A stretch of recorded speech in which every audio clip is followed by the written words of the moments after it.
ఉల్లిగడ్డ పొరకతో ఎప్పుడైనా చట్నీ ట్రై చేశారా?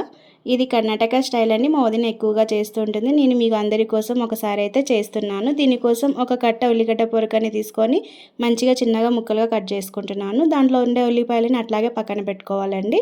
పల్లీలను తీసుకొని ఒక కడాయి హీట్ చేసుకొని కొన్ని పల్లీలు తీసుకొని వేయించుకోవాలి. దీంట్లోకి ఒక 5-6 రెబ్బలు చింతపండుని అయితే నానబెట్టుకుంటున్నాను. ఇందాక ఫ్రై చేసిన పల్లీలు అయితే ఉన్నాయి కదా, వాటిని మంచిగా పొట్టు తీసేసుకొని రోట్లోకి అయితే వేసుకోవాలి. మనం రోటి పచ్చడి అయితే చేస్తున్నామండి, అందు గురించి రోట్లో అయితే చేస్తున్నాను. దీన్ని ఇట్లా మంచిగా ఫైన్ పౌడర్ లాగా అయితే చేసుకోవాలి. నేను ఇక్కడ చూపిస్తున్న విధంగా మంచి పౌడర్ లాగా అయితే అసలు ఎక్కడ కూడా పలుకులు అనేది లేకుండా పౌడర్ అయితే చేసుకోవాలండి. నేను ఇక్కడ చూపిస్తున్న విధంగా దీంట్లోకి 1 టీ స్పూన్ వరకు అయితే సాల్ట్, 1 టీ స్పూన్ కారం అయితే వేసుకున్నాను. మీరు మీ రుచికి తగ్గట్టుగా అయితే వేసుకోండి, చాలా టేస్టీగా ఉంటుంది. ఇంకా దీంట్లోకి కొంచెం నానబెట్టిన చింతపండుని కూడా వేసుకొని దంచుకుంటున్నాను. మనం ఇందాక నా పక్కన పెట్టుకున్న ఉల్లిగడ్డలు అయితే ఉన్నాయి కదా, వాటిని కూడా వేసి క్రష్ చేసుకోవాలి. మరి మెత్తగా చేయకూడదండి, మామూలుగా క్రష్ చేసుకోవాలి అంతే. కచ్చపచ్చగా దంచుకోవాలి. నాది చిన్న రోల్ కాబట్టి నేను కొద్దిగా వేసుకుంటూ దంచుకుంటున్నానండి. మీ దగ్గర పెద్ద రోల్ కనుక ఉంటే దాంట్లోకి వేసుకోండి. లేదు మా దగ్గర లేదు అనుకుంటే మీరు మిక్సీలో కూడా పల్స్ మోడ్ ఉంటుంది కదా, దాంట్లో ఒక రౌండ్ వేస్తే సరిపోతుంది. ఇలా దంచుకున్న దాన్ని పక్కనకి తీసి పెట్టుకోవాలి. ఇందులోకి ఒక మీడియం సైజ్ ఆనియన్ అయితే కొంచెం పెద్ద సైజులో పీసెస్లా కట్ చేసుకొని జస్ట్ క్రష్ చేసుకోవాలండి. మరి వీటిని కూడా మెత్తగా దంచకూడదు, జస్ట్ క్రష్ చేయాలి. నలిగితే సరిపోతుంది. వీటిని పక్కన పెట్టుకుందాము. బౌల్లోకి తీసుకొని ఒక కడాయి పెట్టుకొని కడాయి హీట్ ఎక్కిన తర్వాత 2 స్పూన్స్ అయితే ఆయిల్ వేసుకుంటున్నాను. కొంచెం దీనికి ఆయిల్ ఎక్కువగా ఉంటేనే బాగుంటుంది. దీంట్లోకి జీలకర్ర, ఆవాలు, ఎండుమిర్చి, కరివేపాకు వేసి మంచిగా పోపు అయితే పెట్టుకోవాలండి. నేను దీంట్లో ఇంగువ అట్లాంటిది ఏమీ వేయట్లేదు. ఇంగువ వేయకుండానే టేస్ట్ బాగుంటుంది.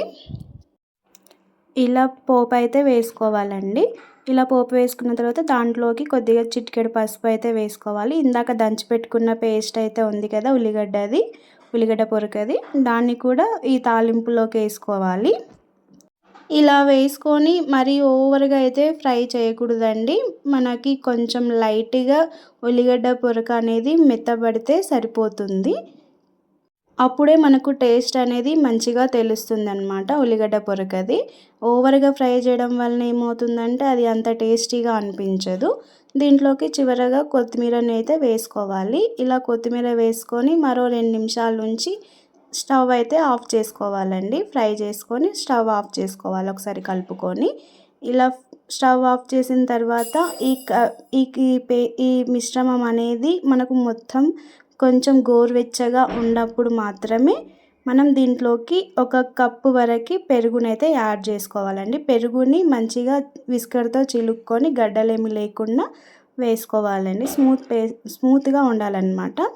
దాన్ని దీంట్లోకి వేసుకొని మంచిగా మిక్స్ చేసుకోవాలి. మంచిగా కలుపుకుంటే సరిపోతుందండి. అంతే, మనకి ఉల్లిగడ్డ పొరకతో చేసుకునే చట్నీ అయితే బాగుంటుంది. టేస్ట్ అయిపోయింది. మీకు ఎలా ఉందో ఒకసారి నచ్చిందా? ఒకసారి ట్రై చేసి చూడండి. మీకు ఎలా ఉందో ఎట్లా వచ్చిందో అనేది నాకు కామెంట్లో అయితే చెప్పండి. ఈ చట్నీ అనేది చాలా టేస్టీగా ఉంటుంది అండ్ మైల్డ్గా ఉంటుందన్నమాట.